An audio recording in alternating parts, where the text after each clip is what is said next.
Catecismo Romano, la oración, capítulo 11, de la segunda petición, vénganos tu reino. El reino de los cielos que pedimos en esta segunda petición, es tal, que por él comienza y acaba toda la predicación del Evangelio, porque por allí empezó San Juan Bautista a exhortar a penitencia, diciendo, haced penitencia, porque se ha acercado el reino de los cielos. Y el Salvador del linaje humano por ahí dio también principio a su predicación, y en aquel saludable sermón donde mostró en el monte a sus discípulos los caminos de la bienaventuranza, habiendo como propuesto el asunto de su oración, empezó por el reino de los cielos, pues dice, bienaventurados los pobres de espíritu, porque de ellos es el reino de los cielos. Y aun a unos que deseaban detenerle, alegó esta por causa forzosa de su partida, a otras ciudades también es menester, que yo anuncie el reino de Dios, porque para eso he sido enviado. Después mandó a sus apóstoles predicar este mismo reino, y a aquel que dijo que quería ir a enterrar a su padre, respondió, tú ve, y anuncia el reino de Dios. Habiendo también resucitado de los muertos, por aquellos 40 días que apareció a los apóstoles, del reino de Dios les hablaba. Por tanto tratarán los párrocos con la mayor diligencia este lugar de la segunda petición, para que entiendan los fieles cuánta sea la virtud y necesidad que hay de lo que encierra en sí. Y en primer lugar para explicar este punto docta, y delicadamente, les abre camino la consideración, de que aunque esta petición esté junta con todas las demás, sin embargo mandó también el Señor, que se hiciese separada de ellas, para que con sumo cuidado busquemos lo que en ella pedimos, porque dice, buscad ante todo el reino de Dios y su justicia, y todas estas cosas os serán añadidas. Y a la verdad es tanta la abundancia, y riqueza de celestiales dones encerrados en esta petición, que abraza en sí todas las cosas que son necesarias, para la vida corporal y espiritual, porque, como llamaremos digno del nombre de Rey, a quien no cuida de las cosas de que depende la salud del reino, pues si hay hombres solícitos de la conservación de su reino, con cuánto cuidado y providencia se habrá de creer que guarda el Rey de Reyes la vida y la salud de los hombres. Están pues comprehendidas en esta petición del reino de Dios todas las cosas que necesitamos en esta peregrinación o más bien destierro,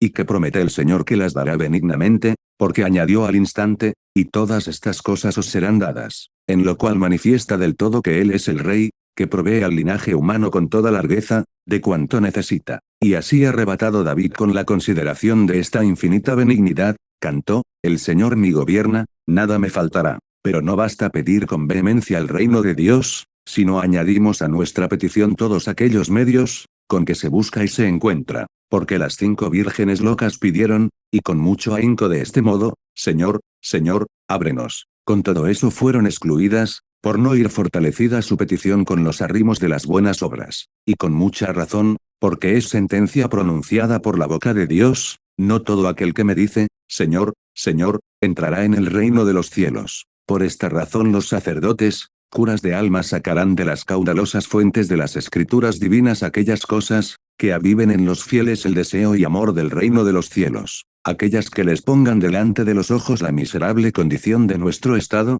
y aquellas que causen en ellos tales afectos, que volviendo sobre sí, y encerrándose dentro de sí mismos, les recuerden la bienaventuranza cumplida y los bienes inexplicables, que rebosa la casa de su Padre Dios. Desterrados estamos, y somos moradores de un lugar, donde habitan los demonios, cuya ojeriza contra nosotros en manera ninguna se puede amansar, porque son enemigos molestísimos e implacables del linaje humano. ¿Qué diremos de las guerras domésticas, e interiores, con que continuamente pelean entre sí el cuerpo, y el alma, la carne, y el espíritu, y que siempre en ellas hemos de estar temiendo la caída? Más que digo temer, al punto caeríamos, si la virtud de Dios no nos tuviese de su mano, que sintiendo el apóstol este turbión de miserias exclamaba, desventurado de mí, ¿quién me librará del cuerpo de esta muerte? Y aunque por sí se conoce esta infelicidad de nuestro linaje, todavía puede entenderse mejor, cotejando nuestra naturaleza con las demás criaturas. En estas ya sean irracionales, ya insensibles, rara vez advertimos, que se desvíe alguna en tal manera de las acciones propias y de aquellos sentimientos o movimientos que le son naturales, que pierda el fin que le fue establecido y destinado. Esto se ve tan manifiesto en las bestias del campo, y en los peces, y aves, que no necesita de otra declaración. Y si levantares los ojos al cielo, no entenderás al punto, cuán cierto es lo que dijo David, para siempre, Señor, permanece en el cielo tu palabra, porque estando en un movimiento continuo y en una perpetua revolución, Jamás discrepa un tilde de la ley que Dios le señaló. Si bajas después los ojos a la tierra y al resto del universo, luego echarás de ver, que en nada o en muy poco se destempla. Pero el infelicísimo linaje de los hombres a cada paso cae. Por maravilla pone en ejecución los buenos pensamientos. Muchas veces desecha y menosprecia las acciones buenas, que comenzó. El consejo bellísimo, que ahora le agradaba, luego le desagrada, y retratado este, se desliza en los torpes y perniciosos. ¿Y cuál es la causa de esta inconstancia y miseria? El menosprecio ciertamente de las inspiraciones divinas. Porque tapamos los oídos a las voces de Dios, no queremos abrir los ojos, para ver las luces, que nos pone delante, ni oímos lo que el Padre Celestial nos manda para nuestro bien. Por esto deben insistir aquí los párrocos, proponiendo a los fieles las miserias, manifestando sus causas, y mostrando la virtud de los remedios, que todo lo podrán componer fácilmente, recurriendo a los santísimos varones, Juan Crisóstomo y Augustino, y señaladamente a lo que dijimos en la explicación del credo. Porque bien entendidas estas cosas, ¿quién habrá tan perdido entre los hombres, que con el socorro de la gracia de Dios que le previene, no procure levantarse, y animándose con el ejemplo del Hijo pródigo, venir a la presencia de su Rey y Padre Celestial? Explicadas estas cosas declararán los pastores, cuál sea la petición fructuosa de los fieles, o qué es lo que por estas palabras pedimos a Dios, mayormente cuando el nombre del reino de los cielos significa muchas cosas, cuya declaración por una parte es útil para la inteligencia de otros lugares de la Divina Escritura, y por otra necesaria para el conocimiento del presente. Lo primero pues que significa el reino de Dios, como se ve a cada paso en las divinas letras, es no solamente la soberanía, que tiene Dios sobre todos los hombres, y sobre la universidad de todas las demás criaturas, sino también la providencia, con que a todas las rige y las gobierna. En tu mano, Señor, dice David, están todos los fines de la tierra, por los cuales fines se entienden también todas las cosas que hay retiradas y ocultas en las entrañas de la tierra, y en todas partes. Conforme a esto decía Mardoqueo, Señor, Señor, Rey Todopoderoso, en tu dominio están todas las cosas, y no hay quien pueda resistir a tu voluntad. Señor, eres de todo, ni hay quien resista a tu majestad. También se significa por el reino de Dios aquel especial y singular concierto de la providencia, con que Dios ampara, y cuida de todos los justos y santos. De este particular y diligentísimo cuidado dijo David, el Señor me gobierna, nada me faltará. Y también Isaías, el Señor es nuestro Rey, él mismo nos salvará. Y aunque los justos y santos se hallen en esta vida por un modo especial bajo la regia potestad de Dios, como dijimos, con todo eso el mismo Cristo Señor nuestro hizo saber a Pilatos, que su reino no era de este mundo, esto es, que en manera ninguna tenía su origen de este mundo, que fue criado y ha de perecer, porque de ese modo reinan los emperadores, los reyes, las repúblicas, los duques, y todos aquellos que habiendo sido buscados y escogidos por los hombres, presiden a las ciudades, y provincias, o que se apoderaron del señorío por injusticia y violencia. Pero Cristo Señor nuestro fue constituido Rey por Dios, como el profeta dice, y su reino en sentencia del apóstol es, justicia, pues dice, el reino de Dios es justicia, paz, y gozo en el Espíritu Santo. Reina pues en nosotros Cristo Señor nuestro por las virtudes interiores, fe, esperanza, y caridad, por las cuales nos hacemos en cierto modo partes de este reino, y estando sujetos a Dios de una manera especial, somos consagrados a su servicio y veneración, de suerte que así como dijo el apóstol, vivo yo, ya no yo, mas vive en mi Cristo, así podamos nosotros decir, reino yo, ya no yo, que reina en mi Cristo. Y llámase este reino, justicia, porque está afianzado sobre la justicia de Cristo Señor nuestro, del cual reino dice así su majestad por San Lucas, el reino de Dios está dentro de vosotros. Porque aunque Jesucristo reina por la fe en todos los que están dentro del gremio y seno de la Santa Madre Iglesia, gobierna sin embargo por modo particular a los que adornados de excelente fe, esperanza, y caridad, se entregaron a Dios, como puros y vivos miembros suyos, y en esto se dice que está el reino de la gracia de Dios. Hay también otro reino, que es el de la gloria de Dios, sobre el cual oímos a Cristo nuestro Señor decir así por San Mateo, venid, benditos de mi Padre, y poseed el reino, que está para vosotros preparado desde el principio del mundo. Este mismo reino es el que el ladrón reconociendo maravillosamente sus pecados,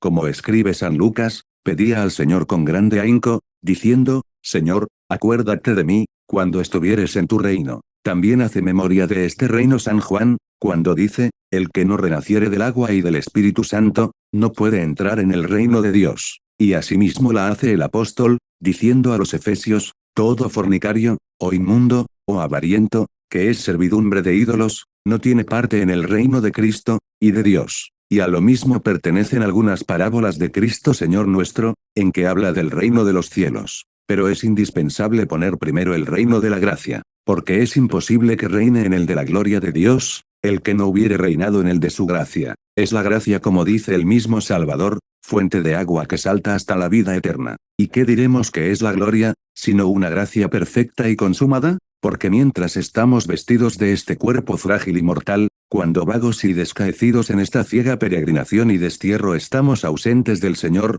resbalamos a cada paso y caemos muchas veces, desechado el apoyo del reino de la gracia, que es el que nos sostiene. Pero en amaneciéndonos la luz del reino de la gloria, que es el perfecto, estaremos perpetuamente constantes y firmes. Porque entonces se acabará todo vicio y molestia, toda nuestra flaqueza será fortalecida y confirmada, y últimamente reinará el mismo Dios en nuestra alma y cuerpo, como se declaró a la larga en el credo, cuando se trató de la resurrección de la carne. Explicadas pues estas cosas las que declaran lo que se entiende en común por el reino de Dios, se ha de decir, que es, lo que propia y señaladamente se pide por esta petición. Lo que pedimos a Dios es, que se dilate el reino de Cristo, que es la Iglesia, que los infieles y judíos se conviertan a la fe de Cristo Señor nuestro, y que reciban el conocimiento del verdadero Dios, que vuelvan los cismáticos y herejes a la sanidad, y que se reduzcan a la comunión de la Iglesia de Dios de donde desertaron, que se cumpla y se verifique, lo que dijo el Señor por boca de Isaías,